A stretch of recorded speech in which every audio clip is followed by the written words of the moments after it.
mga pandinig, ang ating puso at isipan. Sabi nga ang pakikinig ng salita ng Diyos, ito po yung nagbibigay ng buhay sa atin. Hindi lamang sa tinapay nabubuhay ang tao, kundi sa bawat salitang namumutawi sa bibig ng Diyos. At ngayon po, tayo pong lahat, yung mga cellphone po natin, para maintindihan natin kung ano man yung kung ano yung pag-aaralan natin.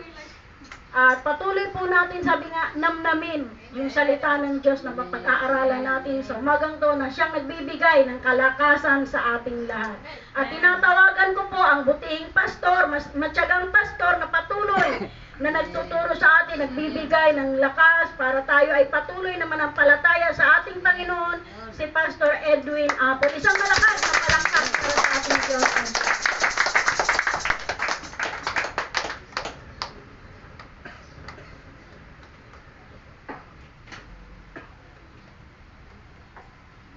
Hello. Hello, sir. Magandang umaga sa inyo lahat. Palakpakan natin ang Panginoon. Praise the Lord. Amen. So, lahat pagdadaanan talaga natin yan. Ups and downs, good and bad, lahat yan, that's life. Amen.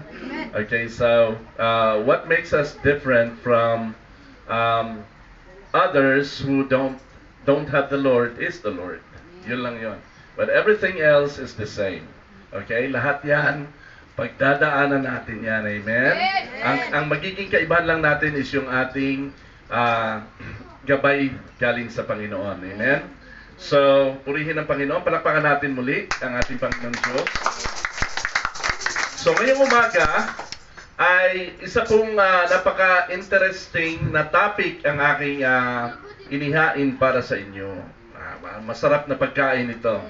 Okay, so at hindi lang ngayon, hanggang sa susunod muli na fourth Sunday, kasi every fourth Sunday lang ako nandito.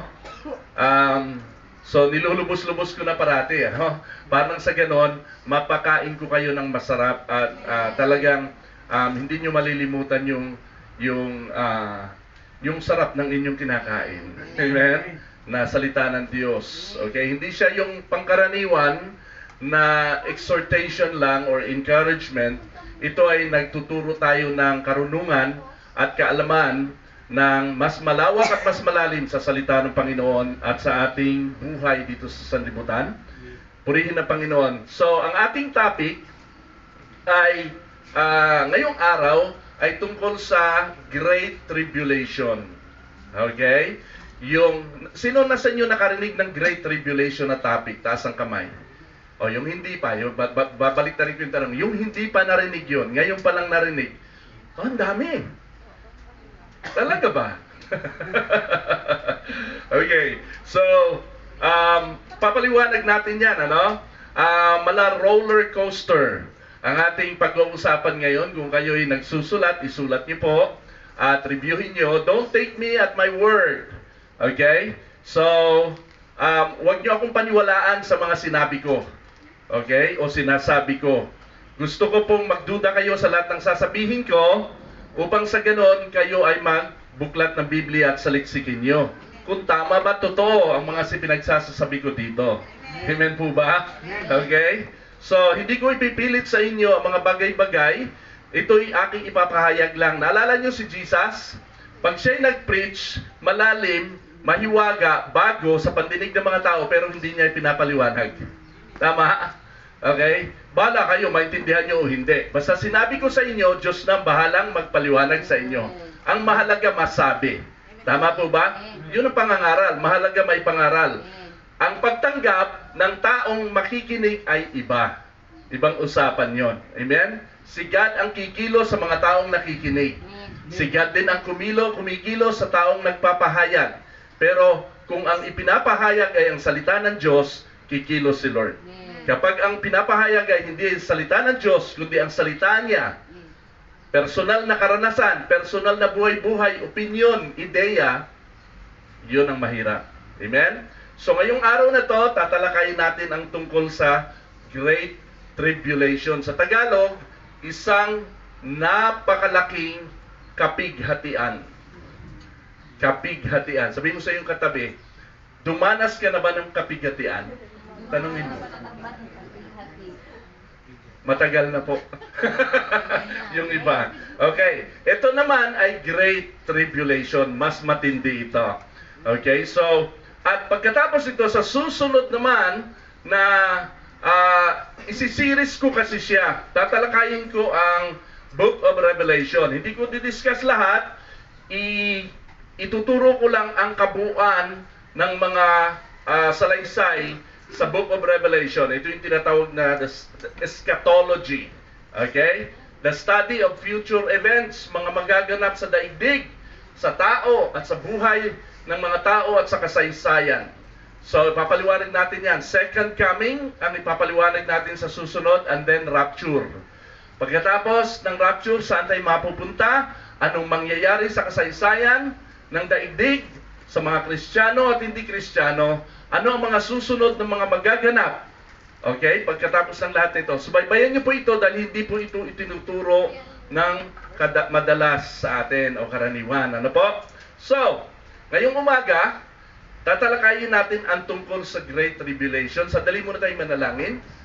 Panginoon, maraming salamat po sapagkat binigyan mo kami ng pagkakataon, Ama, upang amin pong pag-usapan at limi-limiin ang iyong salita at unawain, Panginoon, ang mga kaganapan sa kasalukuyang buhay namin bilang mga Kristiyano upang kami maging handa sa iyong muling pagbabalik at handa kami sa aming pagpanaw kung saan mong kami dadalhin ang aming buhay.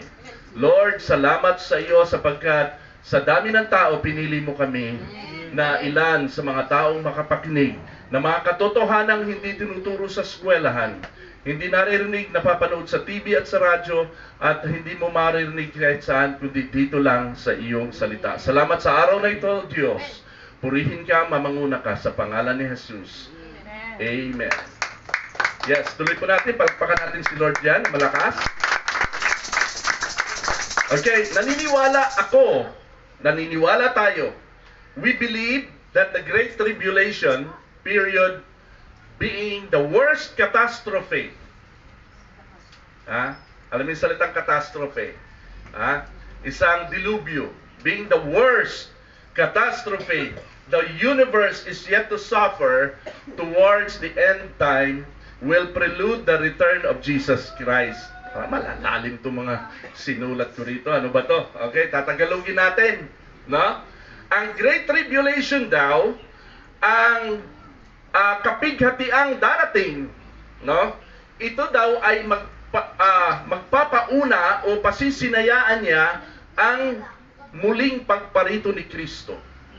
So bago dumating si Kristo, bago bumalik si Kristo sa mundo, magkakaroon muna ng Great Tribulation. Magkakaroon muna ng pinakamalapit, pinakamasaklap na kapighatian sa kasaysayan ng buong sanglibutan. Yan po, no? Ang ibig sabihin yan. So, pag sinabing prelude, yan ay sa musika, yan ay ano? Yan ay intro. So, itong Great Tribulation, itong pinakamalupit, pinakamatinding kapighatian, ito ay intro sa second coming ni Jesus Christ. So, ibig sabihin, intro pa lang siya. We are currently in the end time po. Tayong lahat ngayon ay ang ating panahon at kasaysayan ay nasa huling segundo, nasa huling saglit na lang ng time clock ni God at paparito na siya. Nasa mga huling panahon na daw tayo, sabi ni Jesus sa Bible. At lahat ng mga signs of the times na sinabi ni Jesus Christ sa Mateo 24, no? Inisa-isa niya yun kasi nagtanong ang mga disipulo, sabi ng mga disciples, sabi niya, kailan ka babalik? Ano ang palatandaan ng iyong muling pagparito? No, tinanong nila si Jesus sa Mateo 24, talatang 3 onward. Sinagot ni Jesus, marami siyang sinabi, at isa na doon ang magkakaroon ng tigmaan, magkakaroon ng away, magkakaroon ng krisis, kabit-kabit na krisis, tataas ang presyo ng mga bilihin, magkakagulo ang mga magpapamilya, ang magkakaibigan, magkakaroon ng kaguluhan, sa buong sanlibutan. Lahat ng mga magkakaroon ng lindol, magkakaroon ng lahat ng yan, nagaganap na sa ating panahon. Ito daw ay magaganap sa mga huling bahagi ng kasaysayan, sabi ni Jesus Christ. Alright? Sino sa inyo nakabasa na ng Mateo 24? Alright, so alam niyo itong mga aking mga sinasabi. Don't take me at my word. Read your Bible. Okay? So tayo po'y kasalukuyan ng nandoon sa mga pagkakataong yon. Pero, tanungin ko kayo, alin ang mauuna? Rapture o Great Tribulation? Taas ang kamay. Sino ang magsasabi na rapture muna? Taas ang kamay. Teka muna, tatanungin ko kayo ulit. Ano ba yung rapture? Alam nyo na ba yung rapture? Taas ang kamay ng mga hindi pa alam kung ano ba yung rapture, Brother Edwin. Taas ang kamay ng hindi pa nakakalam. Para alam ko kung sinong kausap ko na alam o hindi. Yung hindi alam kung anong rapture, taas ang kamay po. 1, 2, 3, 4. Uy, halos lahat. Hindi alam ang rapture. Okay, ganito yan. So talaga palang ang topic na to ay fresh na fresh sa inyong lahat. Okay. Alright, so bibilisan natin. Unang-una, ang Great Tribulation ay kapighatian. Ibabagsak ng Diyos ang kapighatian ito sa buong mundo, sa kasaysayan ng tao, at magsasuffer ang lahat ng bansa, ang lahat ng tao. Ngayon, merong sinabi ang Biblia na magkakaroon ng rapture. Pag sinabing rapture, no, ang rapture, salitang rapture ay wala sa Bible. Pero yung salitang ginamit sa Griego, yun yung ibig sabihin ng rapture. Okay? Mamaya dadaanan din natin yan. Now, ang rapture ay kukunin niya ang lahat ng mga believers ni Jesus Christ, kukunin ng Panginoon, dadalhin niya sa langit, bago daw ang Great Tribulation. Pero hindi ganun ang sinabi ng Panginoon. No, maraming nag-aakala at naniniwala na okay lang yan na magkaroon ng kapighatian ang sanlibutan kasi ira-rapture naman tayo. Aagawin tayo ng Diyos, kukunin tayo dito sa mundo, iiwas tayo ng Diyos sa kahirapan na kapighatian na yan at hindi na natin daw yan dadanasin. So, okay lang, tanggapin mo si Kristo para makasama ka sa rapture. Manalig ka sa Kanya para hindi ka na dumaan ng kapighatian. Pero hindi ganun ang sabi ni Jesus. Ang sabi ni Lord, magkakaroon muna ng kapighatian at dadanasin ng lahat ng tao. Ibig sabihin, Kristiyano o hindi, dadanasin yon. Hello? Amen. Bago magkaroon ng rapture. Bago tayo kukunin at dadalhin sa lapaap. Babasahin ko mamaya yung mga salita, mga talata tungkol dyan, ano? So, ang karaniwang paniniwala o akala ng maraming mga believers, mga Kristiyano, ay kukunin na muna tayo ng Panginoon bago niya ibabagsak ang kanyang puot at galit sa mga makasalanan. Ano? Yun ang karaniwang paniniwala. Gusto ko pong ituwid yun dahil ito ang sinasabi ng Panginoon na mauuna muna ang kapighatian bago niya kukunin ang kanyang bayan. Naintindihan natin? So, nandito pa tayo sa panahong ibinabagsak ng Panginoon ang kanyang puot at galit sa sanlibutan. Okay? So, ang sequence of events sa Mateo 24 ay magkakaroon muna ng signs of the times. Ano? Kung kayo ay nagsusulat o meron kayong Bible na binubuksan, Matthew chapter 24 verses 2 to 14, yun yung signs of the times. Ang kasunod daw noon, verse 15 hanggang verse 28, ano, kung kayo'y tumitingin sa inyong mga Bibles, mula verse 15 hanggang verse 28, ito na yung dadating na si Antichrist. Darating si Antichrist at sa panahong yon, doon na magsisimula ang Great Tribulation. Yung matinding kapighatian na sinabi ni Jesus Christ, wala pang ganitong pasakit na naganap sa daigdig mula nung likhain ng mundo hanggang sa darating na mga panahon at hindi na ito mauulit. Ibig sabihin, sabi ni Christ, kung babasahin niyo mula verse 15 hanggang 28, ito na ang pinakamasaklap na kahirapang dadanasin ng buong kasaysayan ng mundo. Hello? Ganun siya katindi. Mas matindi pa siya sa World War III. Ganun po yan. Kung magkakaroon ng World War, nakikita niyo yung itsura ng mga tao sa giyera ngayon sa Israel. Napakahirap.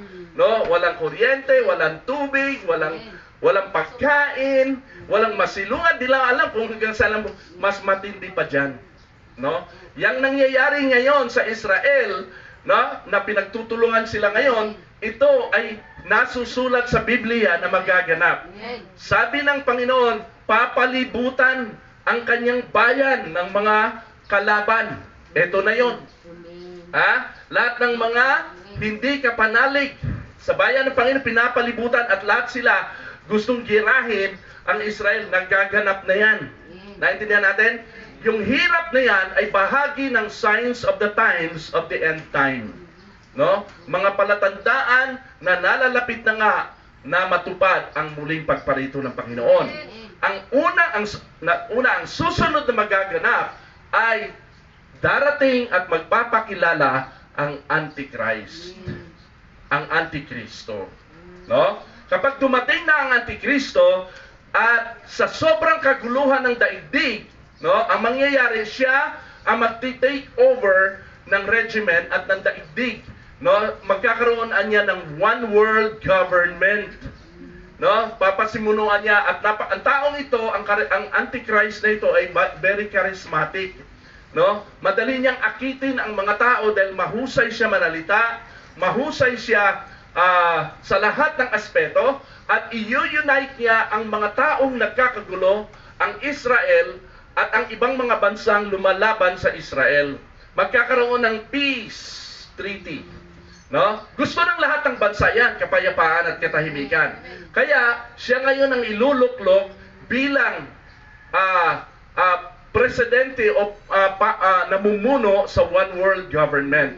Later, sa una lang yan, later, no, idedeklara niya na bawal na ang lahat ng relihiyon, bawal na ang lahat ng fellowship, lahat ng pagsamba, at wala ng Diyos. Siya ang magiging Diyos. Yun ang Antichrist. At lahat kailangang sumamba sa Kanya, lahat kailangang sumunod sa Kanya bilang siyang namumuno ng buong mundo. Lahat ng hari ay susunod sa Kanya, etc. Okay? So ngayon, itong Antikristo na ito, kakalabanin niya ang lahat ng mga tungkol sa Diyos. At siya ay magpapakilala bilang siya ang Diyos. At bilang siya ang nagpapalabas ng mga batas, no? Sa panahon niya ay sobrang kahirapan. Great Tribulation, bawal kang mag-withdraw ng pera sa ATM mo, hindi mo makukuha ang pera mo sa bangko mo hanggat wala kang tatak ni Antichrist. Ano? Kailangan magpaparehistro ka. Sa panahon ngayon, na wala na tayong lusot, lalo na sa national ID. Ano? Madali ka nang matrace kung saan ka nandoon. Ano? Now, kinakailangan magparehistro ka kung gusto mong magnegosyo, kung gusto mong mag-apply ng trabaho, kinakailangan may tatak ka ng Antichrist. Sabi nila, 666 daw yon, no? Pero yan ay hindi literal na 666. Yan ay encrypted na chip na ipatatanim sa iyo. Para ikaw, dumaan ka lang sa isang pinto, mababasa na nila kung ikaw ay rehistrado o hindi. Pag hindi, huhulihin ka at interrogate ka at pipilitin ka magpatatak. Kapag nagpatatak ka, hindi ka na kasama ni Kristo, kasama ka na ng Antikristo. Now, kung ikaw ang maraming pera sa bangko, hindi mo mabibili. Hindi mo magagamit ang pera mo sa bangko sapagkat mapi-freeze po yan. Naintindihan natin? I-freeze yan hanggat hindi ka nagpapasakop sa bagong gobyerno. Okay? Yan ang mga excerpts ng Great Tribulation. No? So, yung mga mayayaman o may mga pera sa bangko, no, nag-ipon ngayon, at ang daming pera by that time, hindi nyo napakikinabangan yan. Yung posible din po na ang ating mga properties ay mailit. Iilitin tayo. Pupwersahin tayo na sumapi at pumayag sa kagustuhan ng bagong gobyerno upang sa ganon, no, magamit natin ang sarili nating kaperahan. Upang ikaw makabili sa grocery, kinakailangan meron kang tatak ng Antichrist. Nasusundan natin yon? Ito ang mga ilang mga highlights ng tungkol sa Great Tribulation. Ngayon, marami pa yan.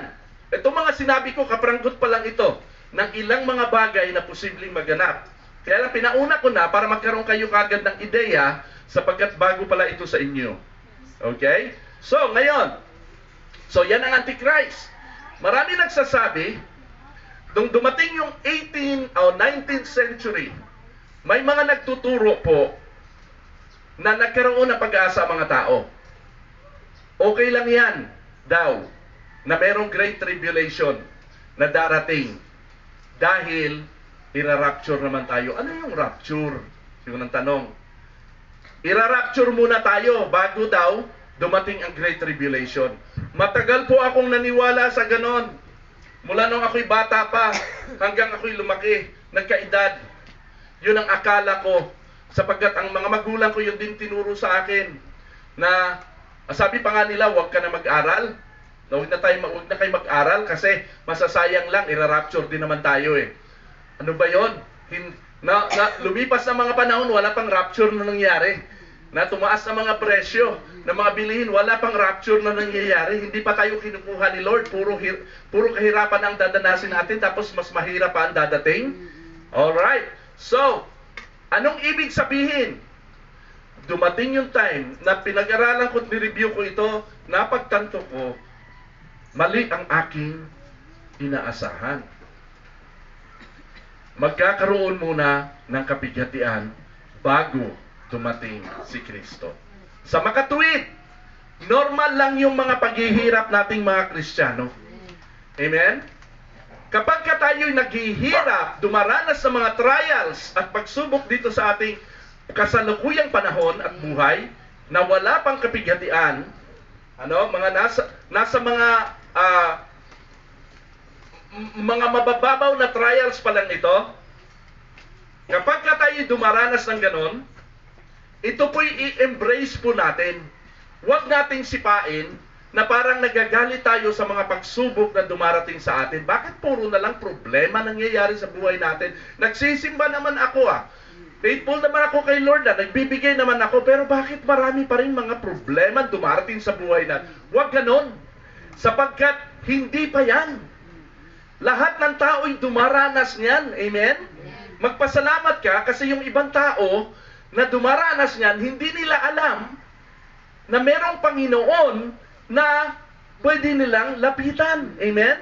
Ikaw, kilala mo si Lord. Amen? So, ang kailangan mong gawin, manatili ka sa Panginoon sa gitna ng mga pagsubok.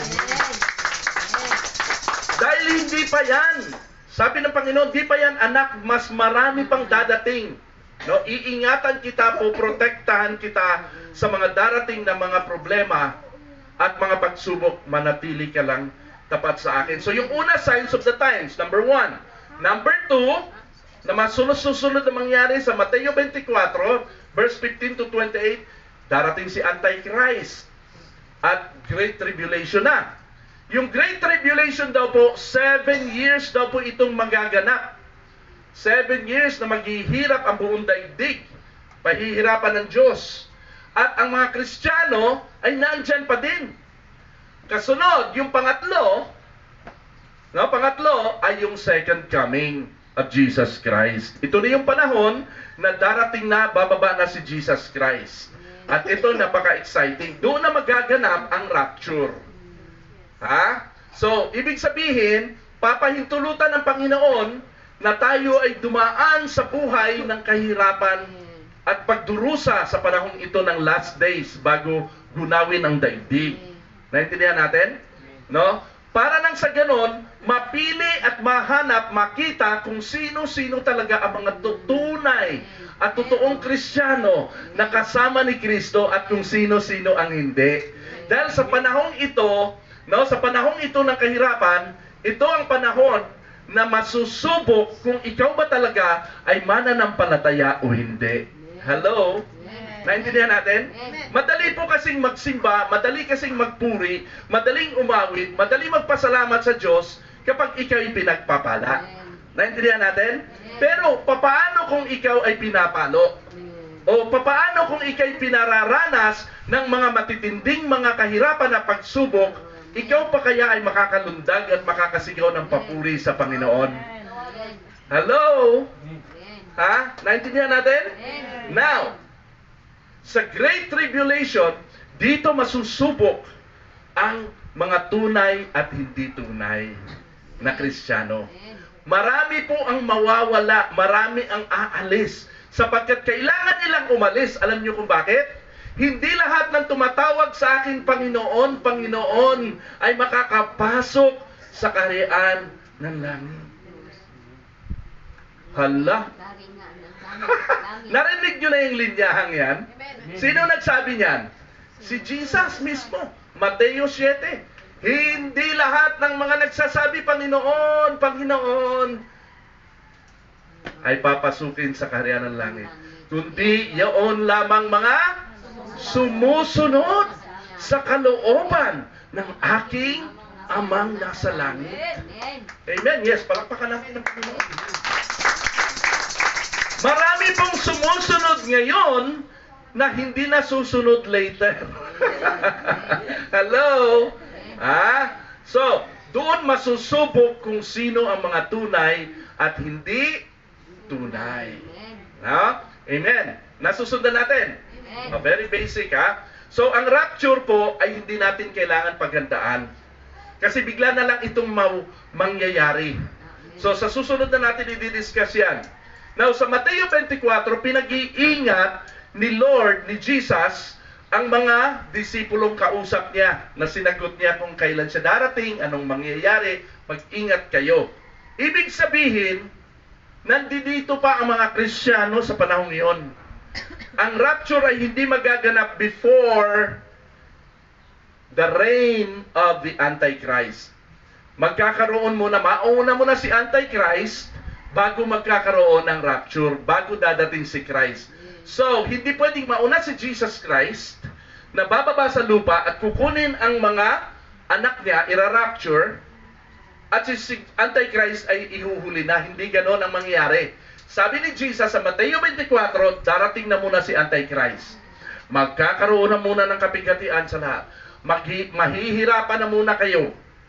Saka darating ang kanyang pagbabalik sa bandang huli na. Yun na yung verses. Yan yung sinabi ko kanina. Sinabi ko ba? Verses 29 to 31 ng Mateo 24. Nasusundan natin. Alright. Amen. So, pinag-iingat ng Panginoon ang mga mananampalataya. For one simple reason po, ano bang mag-i-initiate talaga ng rapture? Di ba yung pagbabalik ni Jesus Christ? So, hindi pa pala darating si Jesus Christ, magkakaroon muna ng dilubyo sa mundo bago siya dadating. No? Napakasakit, nakakatakot isipin na nandito pa tayo nag-church, nagpupuri, nagpapasalamat sa Panginoon, nagsasaya, nagsiservice, naggagawain, naglilingkod sa Panginoon, all of a sudden nagkaroon ng kaguluhan. Naintindihan natin? Okay? Now, so mauna mo nang i-eksena si Antichrist bago umeksena si Christ. Nasundan natin yung mga madali lang, Darating muna si Antichrist, magpapakilala siya, at siya ang mamumuno sa sanlibutan bago dumating si Jesus Christ. Basahin natin, una munang talata natin, 2 Tesalonica. Sige po sa inyong mga Biblia, 2 Tesalonica, 2 Thessalonians, chapter 2. Yan. 2 Tesalonica, chapter 2. Basahin natin mula verse 1, hanggang verse 4. Sabi diyan, mga kapatid, tungkol naman sa pagbabalik ng ating Panginoong Jesucristo at sa pagtitipon sa atin upang makapiling niya, ito na yung rapture, yung titipunin niya lahat ng Kristiyano sa buong mundo at kukunin niya, dadalhin niya daw sa alapaap. Itong sabi niya, tungkol dito, sabi niya, nakikiusap kami sa inyo na huwag agad magugulo ang inyong isipan o mababahala kung mabalitaan ninyong dumating na ang araw ng Panginoon o yung second coming. Huwag kayong maniniwala kahit sabihin pa nilang iyon ay pangangaral o pahayag o isinulat namin. Huwag kayong magpapadaya kanino man na sa anumang paraan, hindi darating ang araw ng Panginoon. Ito na. Hindi darating ang araw ng Panginoon, yung siya'y bababa para kunin niya tayo bilang ang church, at tayo mga anak niya. Hindi darating ang araw ng Panginoon hanggat di pa nagaganap ang huling paghihimagsik laban sa Diyos at ang paglitaw ng suwail. Sino itong suwail? Si Antichrist. So, hindi darating si Lord hanggat hindi lumilitaw si Antichrist. Yan. Na itinakda sa kapahamakan. Yan. Itataas niya ang kanyang sarili at kakalabanin ang lahat ng kinikilalang Diyos at sinasamba ng mga tao. Kakalabanin niya ang mga Muslim, kakalabanin niya ang mga Katoliko, kakalabanin niya ang mga Buddhist, kakalabanin niya ang mga Kristiyano, lahat ng relihiyon sa mundo. Burahin yan, wala yan. Ako ang Diyos. Ako ang relihiyon. Sa akin kay maniwala. Lilitaw yung suwail na yun. At during this time, sobrang kahirapan na ang nagaganap sa mundo. So may mga tao, may sinabi pa sa Revelation, sa Bible, na yung mga taong wala kay Kristo, madali silang mapaniwala. Lalo't may kasama ang puwersa. Ano yung puwersa? Sige, kung ayaw mo, freeze ang iyong pera. Hindi ka makakapag-apply ng trabaho. Kung ikay merong negosyo, bawal kang kumuha ng empleyado. Nakukuha natin? Anong mangyayari sa negosyo mo? Kung ikaw ay nanay na nagpapasuso, bumibili ka ng gatas, hindi ka makakabili sa grocery ng gatas. Kasi wala kang tatak ng Antikristo dahil ayaw mong sumama sa kanya. Yun ang kahirapan. Napakahirap noon. Amen? Ikamatay mo na lang yun. Ngayon, kung ayaw mo pa, pwede kang tugisin at patayin ka nila. Kikitlin nila ang buhay mo at ng pamilya mo. Yun ang matindi. Kakayanin mo bang makita ang mga anak mo na ginigilitan sa harapan mo? Naintindihan natin? Maraming mamamatay ng dilap sa panahon ito sa sobrang gutom. Pero ang mananatiling tapat sa Panginoon hanggang wakas, ang siyang maliligtas. Yun yung talatang lagi natin sinasabi. Yung ating kahirapan ngayon, hindi yun ginamit, yung talatang yun, sa kasalukuyang kahirapan. Ito ay sa matinding kahirapan na hanggang huling hininga mo, hindi mo itinatatwa at itinatakwil ang Panginoon. Yan ang tunay na pananampalataya. Madali kasing sabihin ng pananampalataya kapag ka in good times sa buhay. Tama ba? Dali magpuri, magpasalamat sa Panginoon sapagkat ang Panginoon binigyan ako ng magandang trabaho, sapagkat binigyan ako ng increase ng sweldo ko, no? Sapagkat marami ang natutuwa sa akin, sapagkat okay na kami magpapamilya. Paano kung nagkakagulo-gulo kayong magpapamilya? Paano kung yung church nyo wala na sa ayos? Paano kung puro na kahirapan na nangyayari? Ang tanong, mananatili ka pa bang tapat sa Panginoon hanggang wakas? Hello? Ganun po yun. Tingnan mo nangyari sa mga disciples. No? Buong akala nila si Jesus Christ na magtutubos, magpapalaya sa kanila sa kuko ng Romano, mga Romano. Tapos sinuli siya. Dinakip. Tapos sinentensyahan siya ng kamatayan sa krus. Tapos natuluyan, namatay siya sa krus. Namatay siya. Hindi nila naiintindihan yung layunin ng kanyang pagkamatay sa krus during that time. Pero ang akala nila, siya ang tagapagligtas at ililigtas sila sa kamay ng malupit na mga Romano. Naintindihan natin? Pero namatay siya. Nasaan ang mga disipulo? Nawala sila. Lahat sila walang natira. Nung nakabayubay si Jesus sa krus, sino lang ang nandoon? Maria lang. Ando doon. At saka si John the Beloved. Si Juan, kaya sabi niya, no? Take care of this. Siya na ngayon ang nanay mo. Siya na ngayon ang anak mo. Ito yung very close kay Jesus. No? Kaya, sa kanya pinakita ng Diyos yung Book of Revelation, yung vision sa Revelation. Si John. Okay, so ngayon, sa madaling salita, ang mga Kristiyano, pagdating sa pagsubok, nawawala yan sa Panginoon. So, latatagan niyo ang inyong kalooban. Amen? Yan, itataas niya ang kanyang sarili at kakalabanin ang lahat ng kinikilalang Diyos at sinasamba ng mga tao. Uupo siya sa templo ng Diyos. Sa Israel. Uupo siya sa templo ng Diyos at magpapakilalang siya ang Diyos. Grabe itong Antichrist. Now, ang linaw yan. Si Jesus Christ nagsalita niyan mismo. Confirm na darating ang Antichrist bago siya bumalik dito. Darating ang kahirapan. Okay?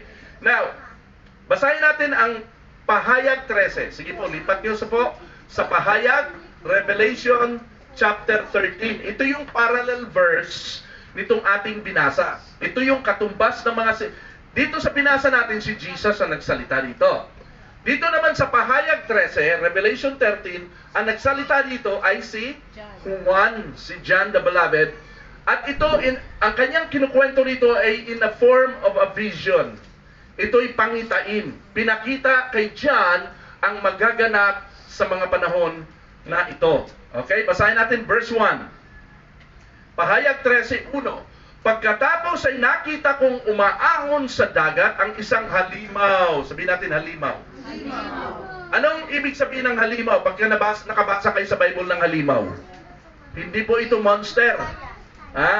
Hindi siya monster.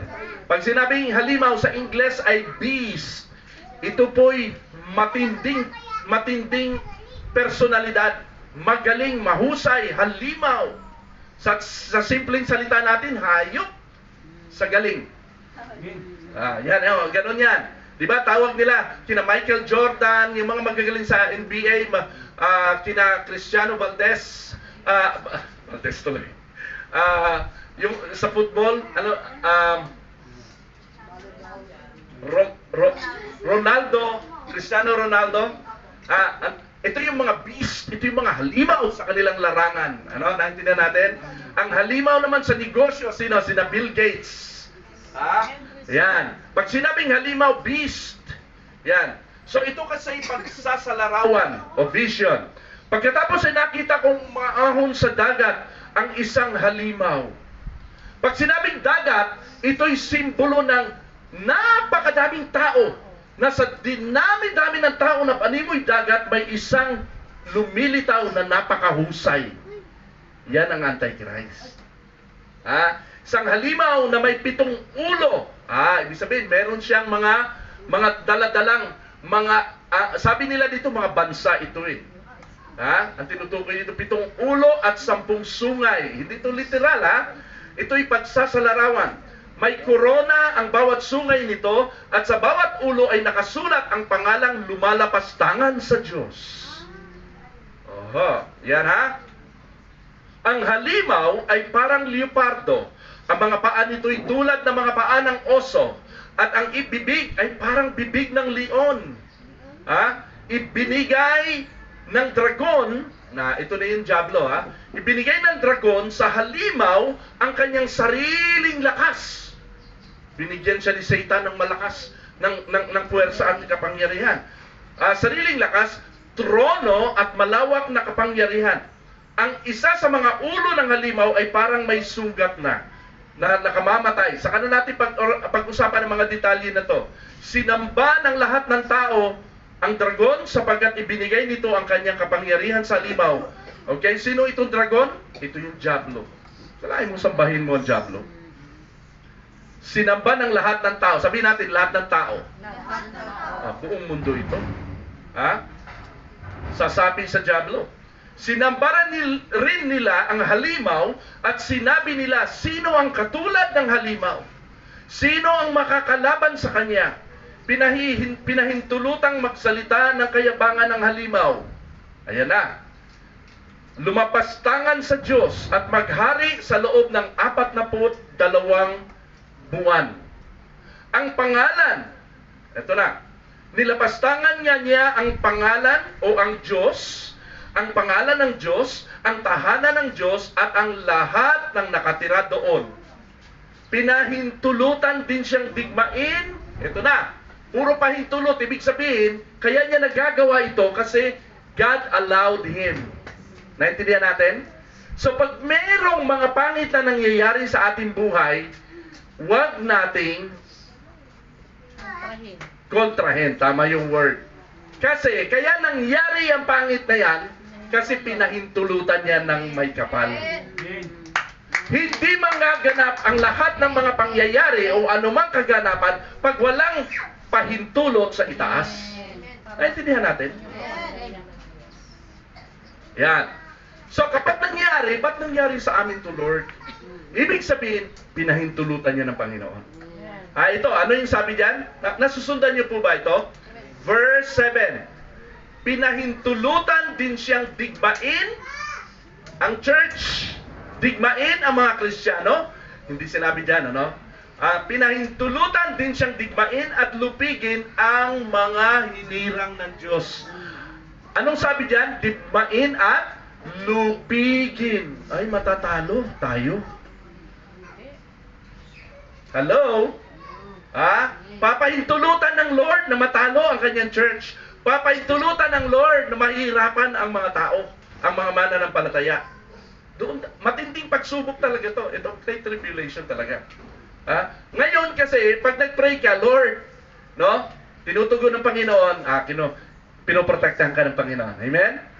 Pero dito, pag dumating na ang time na ito, posibleng mafe-feel mo na parang hindi na dinidinig ang panalangin mo. Kasi papahintulutan ng Panginoon itong kalaban na ito na gumawa ng hindi maganda sa atin. Amen?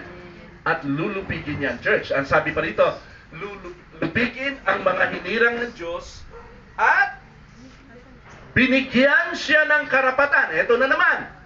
Hindi lang pinahintulutan, binigyan pa siya ng karapatang mamahala sa bawat lahi, lipi, wika, at bansa. Ito na yung sinasabi nating one world government. So lahat ng kings, lahat ng presidente, lahat ng prime minister, babaw na sa kanya. Kung ganun ka makapangyarihan ng taong ito, kung ganun katindi ang taong ito, sino ka para hindi sumunod sa kanya? Magpapatatak ka talaga ng 666 dito ngayon. Dito ngayon matitikis kung tunay kang Kristiyano o hindi.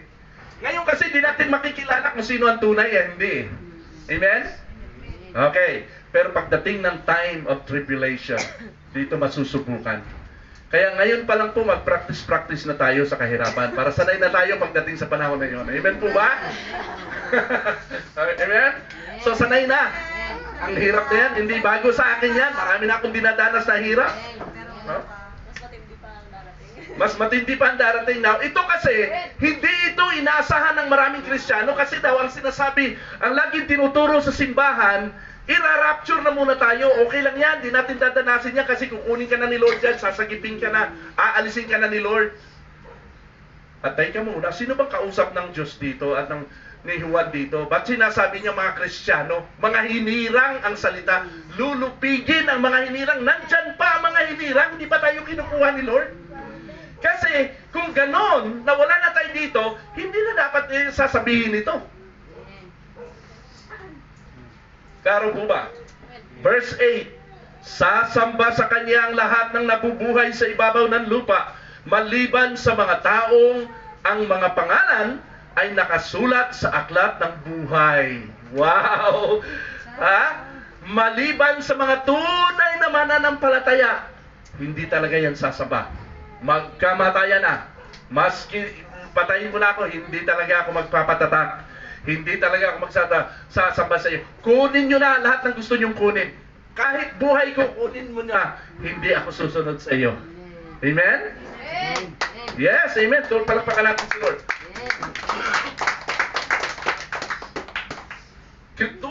Mga tunay na Kristiyano lang ang may kakayahang sumuway at sumalag sa pinakamakapangyarihang nilalang sa mundo, ang Antikristo. Lahat ng kings, lahat ng prime minister at president, babaw sa kanya, susunod sa kanya, sa buong mundo. Pero ang mga tunay na mananampalataya lang ni Kristo ang hindi susunod sa Kanya. Gaano kahirap ang hirap sa panahong yan para magawa mo yan. Amen? Kaya niyo po ba? Sabi mo sa iyong katabi, kaya mo ba? Ang sabi niyo, kakayanin. Ha? Sa tulong ni Lord. Amen? Yes!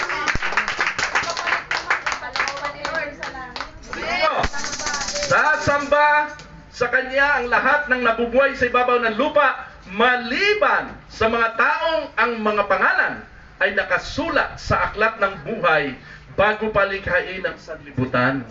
Ganda nun, ano? Yung bago pa nilikha ang sanlibutan, nakasulat na ang pangalan mo doon, no? Sa aklat ng buhay. Ibig sabihin, nakarehistro ka na sa heaven. When you die, you're going to heaven. Amen? Kahit anong kahirapan ang dadanasin mo sa lupa, doon ka papunta. Yun yun.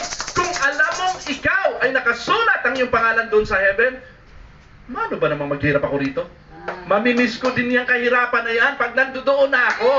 Dahil hindi ko na mahahanap yan doon. Dito lang yan eh. Amen? Nagigets nyo? Ganon yun. Ganon yun. Sino sa inyo dito ang nakapagtapos ng pag-aaral at kumikita ng maganda, sumasahod ng maayos? Di ba pag pinag-uusapan nyo, naku, kung alam nyo lang kung gaanong hirap ang dinaanan ko, makapagtapos lang ako. No, ang sarap pag-usapan, amen? Mamimiss nyo, hindi mo na din na, kasi sumasahod ka na ng maganda. Maganda na ang buhay mo, pero noon, no, ginapang mo yan. Naintindihan nyo? Pero lahat ng kahirapang yon lumipas at pansamantala. Ibig sabihin, ang lahat ng kahirapang ito, kapigatian man, o tawagin mo man yan kung ano, ay lilipas din yan. Pag nandoon ka na. Amen? Kung ang pangalan mo nakarehistro sa aklat ng buhay sa langit, at ikay nandoon na, lahat ng hirap dito ay tila parang bula na lang na malilimutan. Parang nanay na nagkaanak, lahat ng hirap na dinaanan niya, siyam na buwan.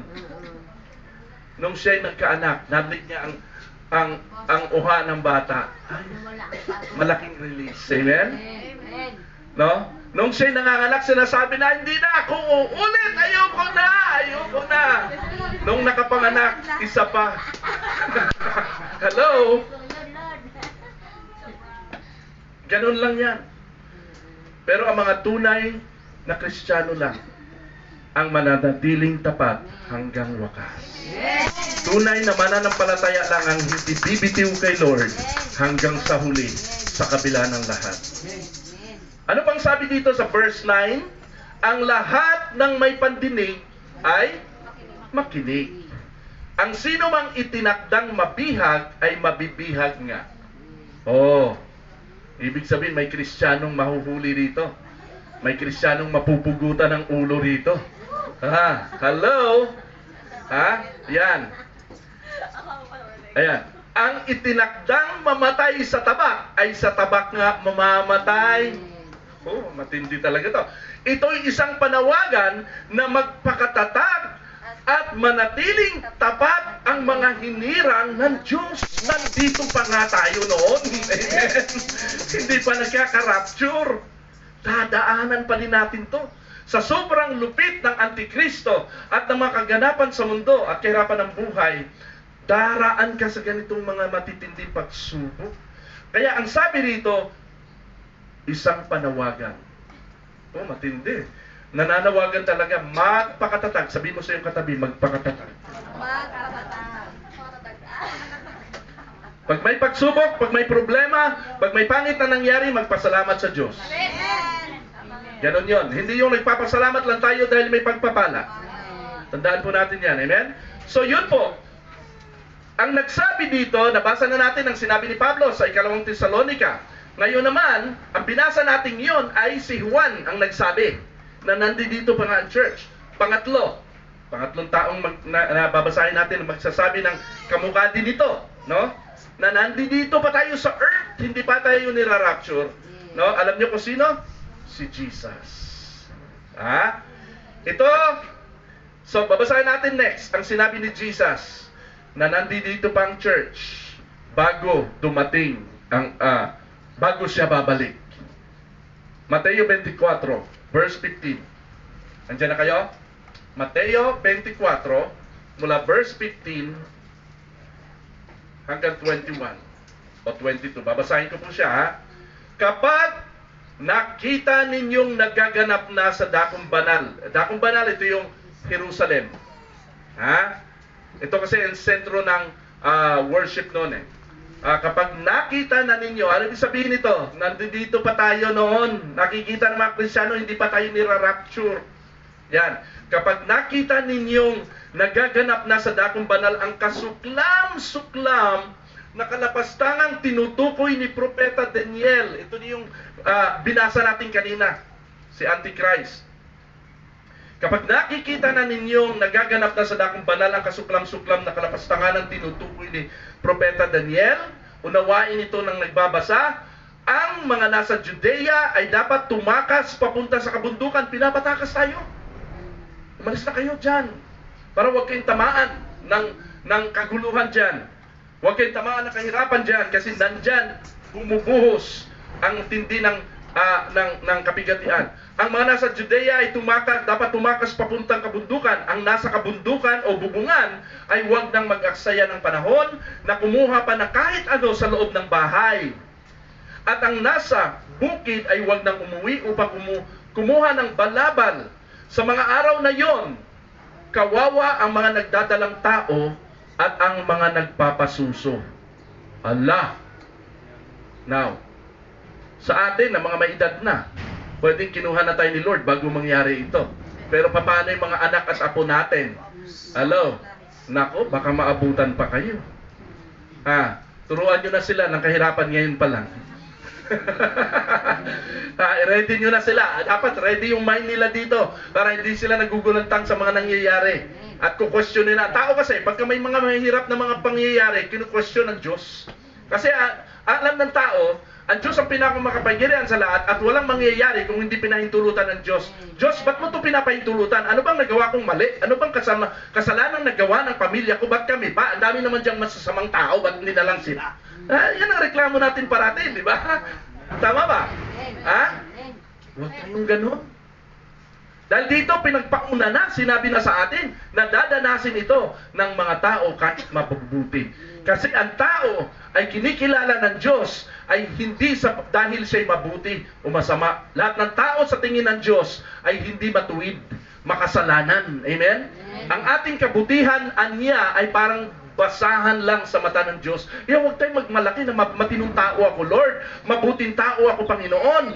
Maraming tao diyang masasama. Sila na lang ang pahirapan mo, huwag kami. No? Huwag tayong ganun. No? I-embrace natin ang mga pagsubok na dumarating sa ating buhay. Amen? Tanggapin natin, Lord, salamat dahil pinapahirapan kami ng aming mga nangyayari sa amin, pero alam namin nakasama ka namin sa hirap na ito at kami mananatiling tapat, hindi mo kami pababayaan, Panginoon. Ganun dapat ang attitude natin. Amen? So, kapag may mga problema, kung kailangan yung tumakas, takas na kayo.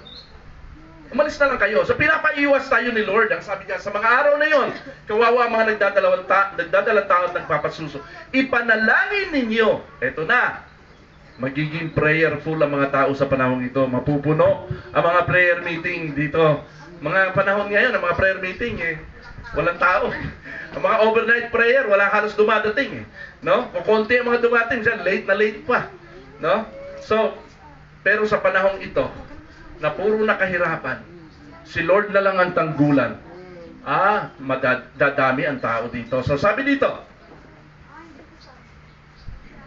ipanalangin ninyo na ang inyong pagtakas ay huwag mapataon sa taglamig o sa araw ng pamamahinga, sapagkat sa mga araw na yon, ito yung nakakakilabot na bersikulo sa Biblia.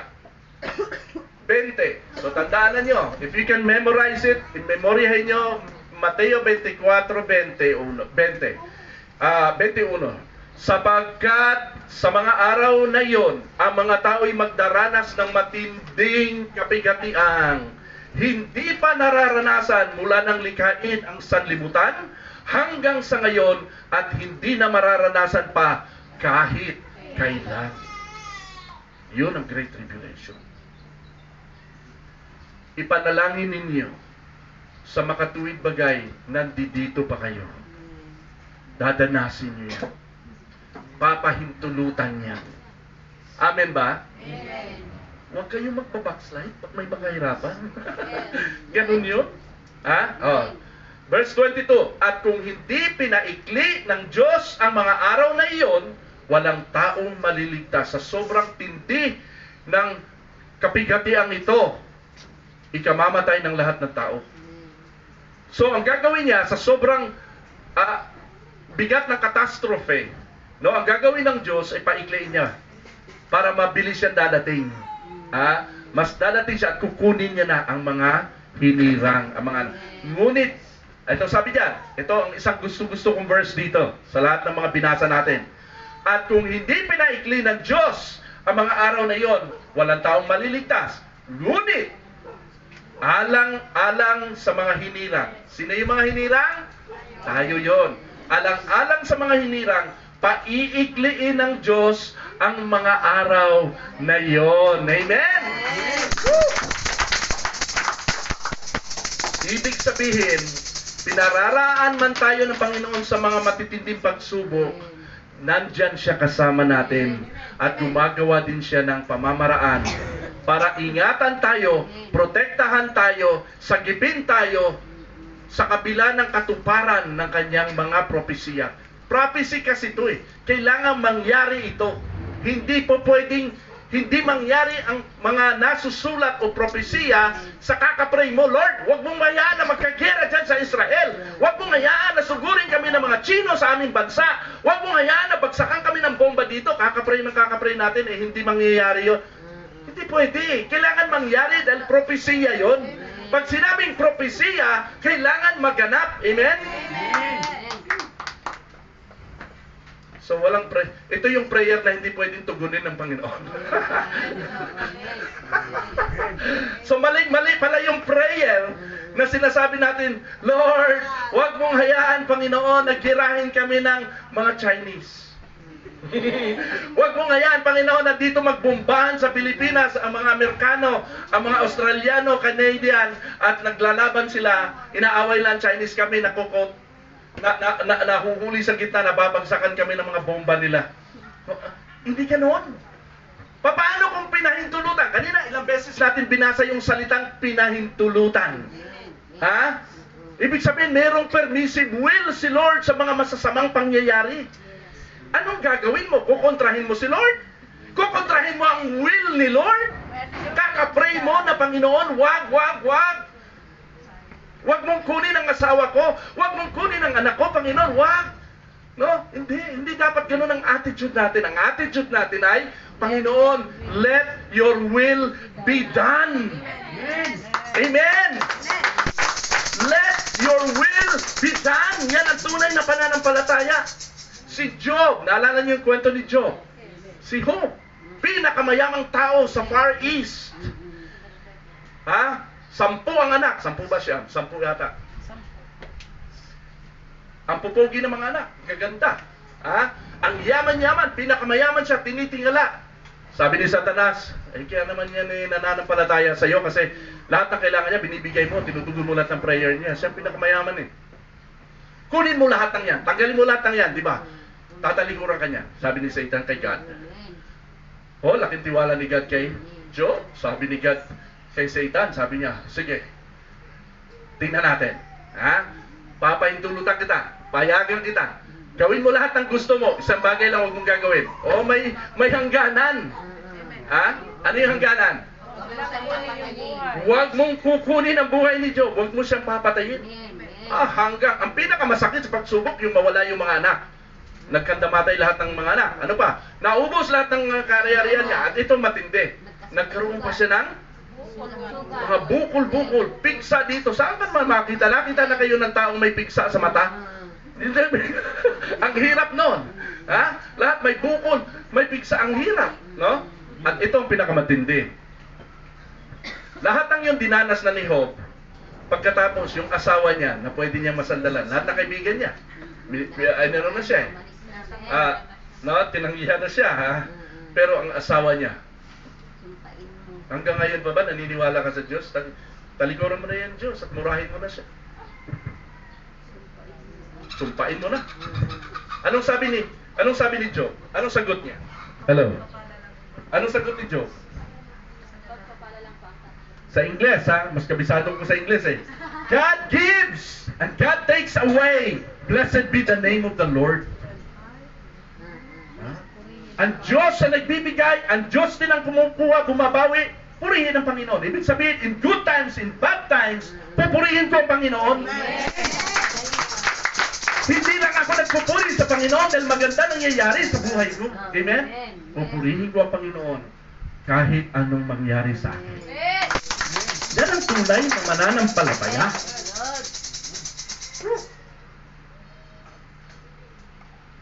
Kung may magsasabi sa inyo, verse 23, narito ang Kristo, o naroon siya, huwag kayong maniniwala. Sapagkat may lilitaw na mga huwad na Kristo at mga huwad na propeta.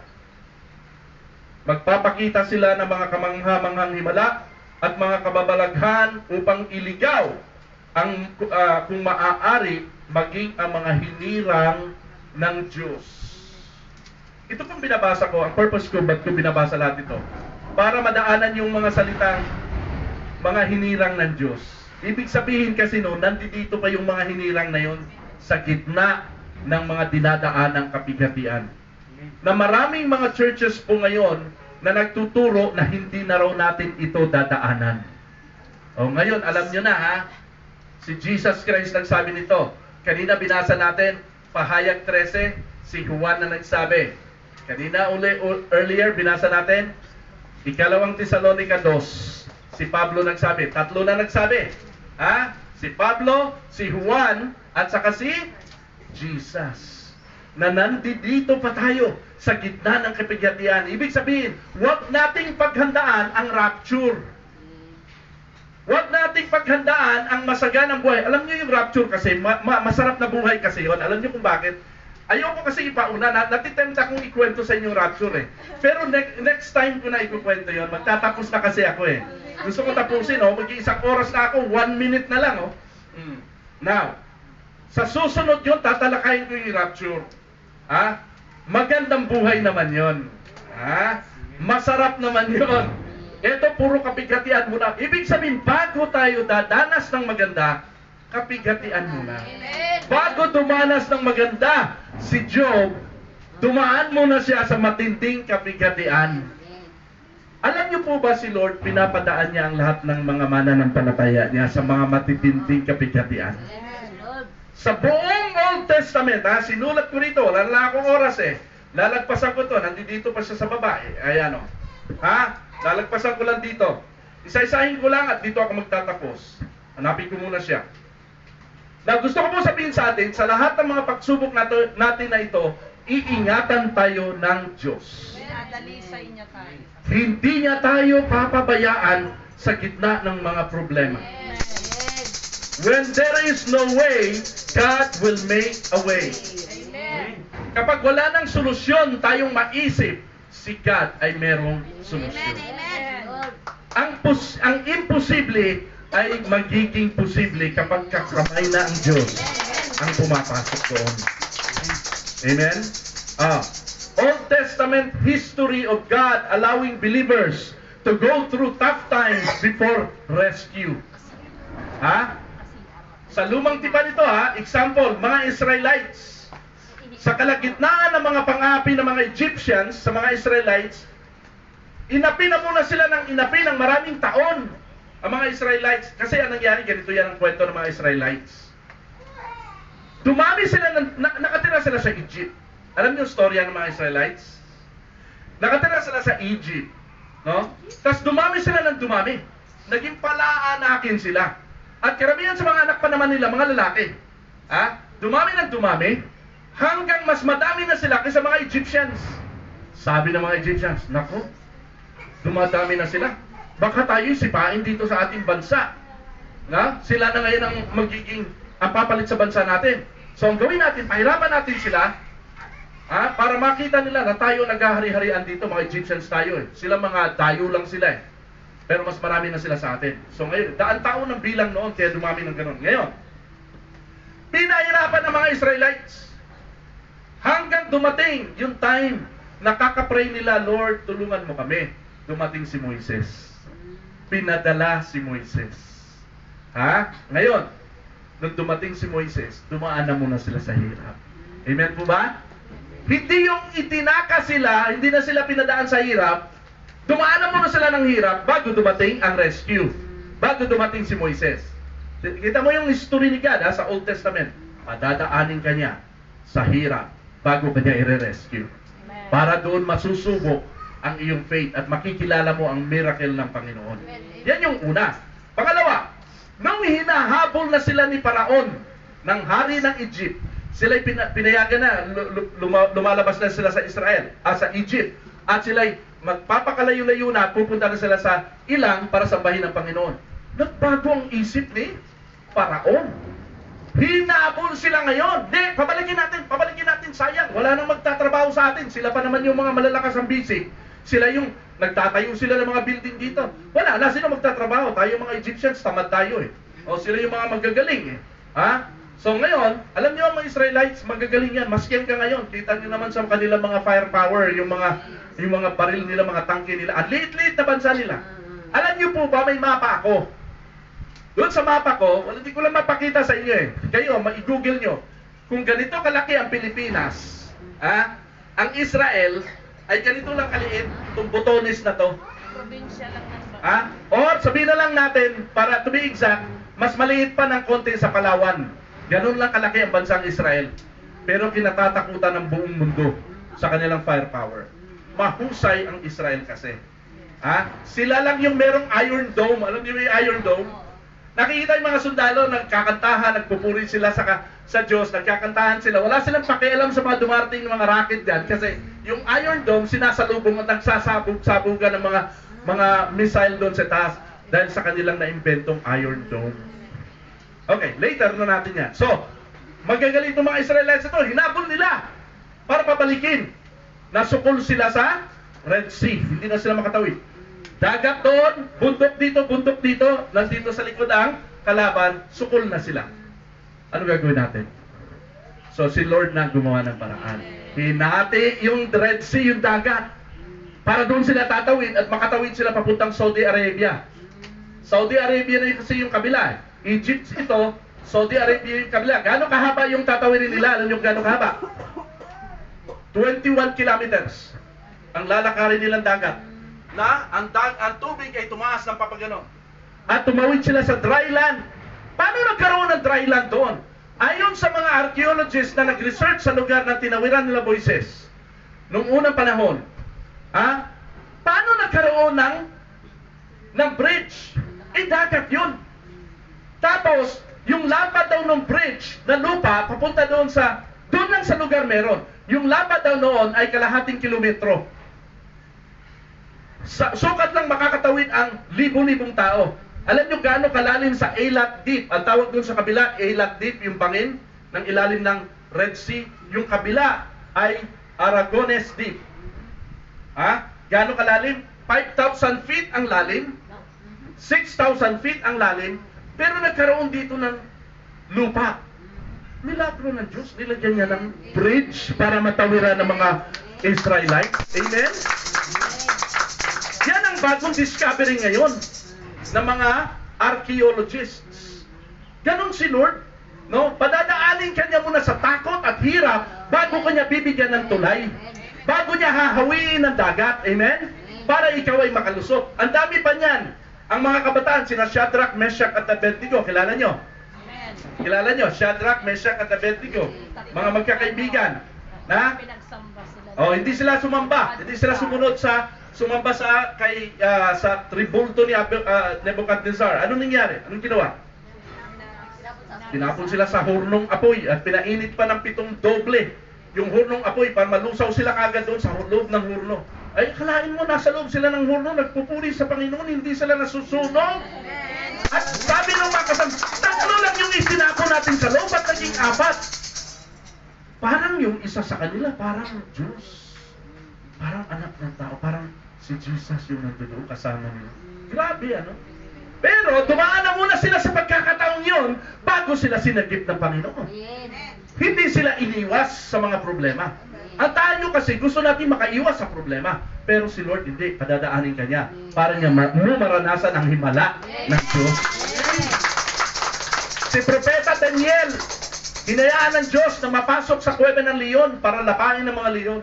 Pero kinabukasan, nagulat yung hari, hindi kinain ng leon. Alam niyo yung ginawa ng Diyos? Tinakpan ang bibig ng mga leon. Ang leon ay hindi kinain si Propeta Daniel. Pero napasok na muna siya sa kuweba ng mga leon. Hinayaan na muna niyang matakot si Daniel, etc. Si Jonah, napasok sa tiyan ng malaking isda. Kailangan mo. Tapos hindi siya naumbos. Ha? Hindi siya giniling ng bituka ng isda doon sa loob. At isinuka pa siya ng isda. Ha? Ano niya? Ano ibig sabihin? Doon mo mararanasan ang himala ng Panginoon kapag dumaan ka na sa mga pagsubok. Huwag tayong magpipray na, Lord, huwag mo kami pahintulutan na mangyari ito sa amin. Kundi ang ipag-pray natin, Panginoon, tulungan mo kami sa gitna ng mga pangyayaring ito. Yun ang tamang attitude ng mga Kristiyano. Noon pa man ang mga himala ng Diyos ay naranasan ng mga hinirang kapag nandoon na sila sa mismong sitwasyon ng pagsubok at wala ng paraan para malusutan. So, ang ibig sabihin na to, mag-ready tayo sa lahat ng mga kahirapan. Nandiyan nakaamba ang mga Chino kung pwedeng magkaroon ng giyera. Nandiyan nakaamba ang mga Amerikano laban sa mga Chino. Nandiyan ang mga Australiano tutulong sa Pilipinas. Tayo magiging caught in the fire. Magkakaroon ng kahirapan. Yang kaguluhan sa Israel, posibleng mag-escalate pa po yan. Ha? Kasi binomba na nila ang Iran. Ha? Ang Amerikano, binomba na rin ang Iran. Ha? Ang magtutulong-tulong yan dahil nakapalibot yung lahat ng mga Muslim countries sa Israel. Pagtutulong-tulungan nila ang bansang Israel. Nagigets natin, ang Russia, napakalaki pa naman yan. Ha? Ang Turkey, napakalaki pa naman yan. Now, anong ibig sabihin nito? Pwedeng magkaroon na ng World War III. Ang tanong, pagpipray ba natin, Lord, huwag mong payagan magkaroon ng World War III. Ang ipagpray natin, Lord, gawin mo kami matatag sa gitna ng pagsubok. Dito ko lang tatapusin ito. Gusto ko lang pong bitiwan ang mga katagana ito ng binasa natin. No? Nasa Biblia na lahat ng ito ay kasama sa plano ng Panginoon sa mga end times. Pwede tayong magdanas ng sobrang kapigatian. Mga kapatid, gusto kong tandaan ninyo, yung 12 disciples, maliban kay Judas, at lahat ng iba pa, pati si Pablo, alam niyo, hindi sila namatay na maalawan ng buhay. Kaya, pag ako'y nakakarinig at nakakita ng mga lingkod ng Panginoon, na sobrang alwan ng buhay, no? Ang daming pera, yumaman dahil sa church nila. Sabi ko, sa loob-loob ko, ibang-iba ito sa biblical Christianity. Lahat ng mga sumunod sa Panginoon ng unang panahon ay dumaan sa apoy hanggang kamatayan. At doon na lang sila nakaranas ng kaginawahan nung sila'y kapiling nila ang Panginoon. Amen? Marami pong hindi tunay na mananampalataya sa panahon ngayon. Ano? So, ibukod mo ang iyong sarili. Sabihin mo sa iyong katabi, ibukod mo ang iyong sarili. No? Gusto ko kayo encourage dito. Pag-aralan nyo ang Biblia, basahin nyo ang Biblia nyo. Kilalanin nyo ng gusto si Lord. Huwag kayong nakikinig lang pag Sunday. Ha? Sunday Christian, nakikinig lang. Pero sa sarili nyo, hindi nyo sinasaliksik ang Biblia. Alam niyo po, pag nakikinig lang kayo sa Panginoon, napakababaw ng pananampalataya. Napakadali niyong matisod. Napakadali niyong manlamig. Napakadali niyong alam niyo kung bakit? May posibilidad pa na hindi kayo Kristiyano. Ngayon, hindi ko kilala kung sino sa inyo dito ang tunay. Ha? Alam natin yan. Sa tandaan natin, ha? Sa 8 kataong isinama ng Diyos na maligtas sa loob ng arko ni Noe. 8 katao yun. Ha? Samang asawa. Sino yung 3 anak ni Noe? Si Jam, si Hapet, Si Shem, si Ham, at saka si Japet. Sa kanilang tatlo nang galing ang lahi ng lahat ng tao sa mundo ngayon. Ha?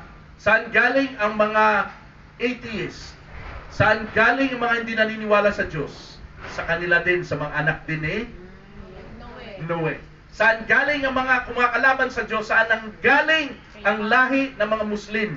Saan galing ang lahi ng mga Buddhist? Saan galing ang mga lahi ng mga atheista? Saan galing ang lahi ng mga susunod kay Antikristo?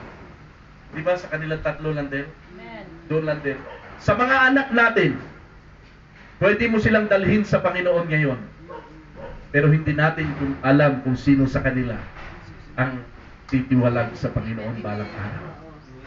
How I wish, kung siguro ako yung nasa kalagayan ni Noe noong unang panahon, ang prayer niya siguro, sana Lord, lahat ng anak ko maging katulad ko, susunod sa iyo.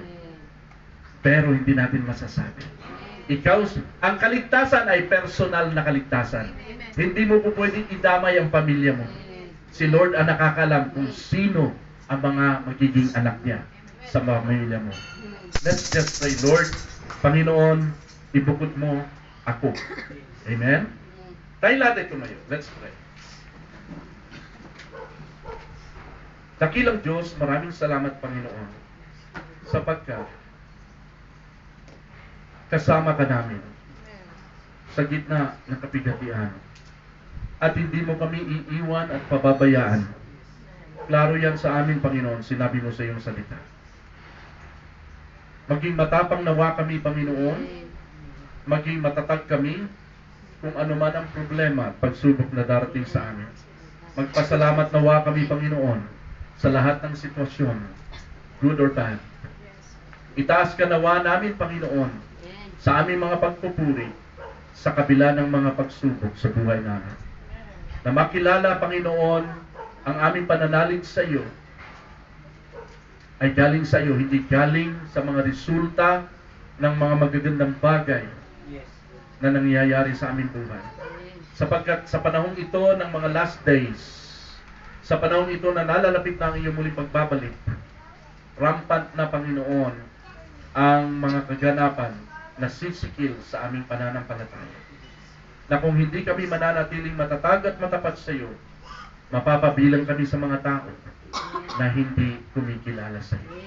Dakilang Diyos, ikaw naman, yamang ikaw naman ang tumubos sa amin, ikaw nagligtas sa amin. Continue to cover us with your blood. Continue to cover your people with your blood. Continue to hold them, Lord. We thank you, Father, sa lahat ng nangyayari sa Israel, sa Middle East, sa lahat ng nangyayari sa aming bansa, sa Asia. Ang China pa naman, ang isa sa mga nasa mga nakasaad sa prophecy na mapapabilang sa Gog at Magog, sa Armageddon. Kaya dakilang Diyos, dalangin namin, samahan mo kami in times of trouble. Maraming salamat, ikaw lang ang pag-asa namin, Ama. Pinupuri ka namin at tinataas. Bless this church and bless this people, Lord God, and all your children. I lift them up to you in Jesus' mighty name. Amen. Palakpakan natin si Lord. Please be seated.